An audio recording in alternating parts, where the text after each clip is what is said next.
Today, I'm going to show you how to connect Facebook Pixel to your Wix website, step by step, in a simple and relaxing way. First, go to your Wix website and open the editor. From the left-hand side, click Settings.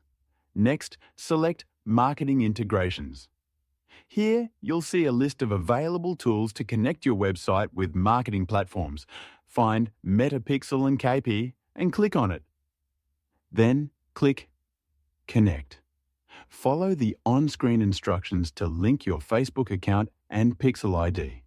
Once it's connected, your Wix website will be able to track visitor actions and conversions, which is very helpful for running effective Facebook ads. And that's it. Your Facebook Pixel is now live on your Wix website. If you enjoyed this video, don't forget to subscribe, and thank you so much for watching.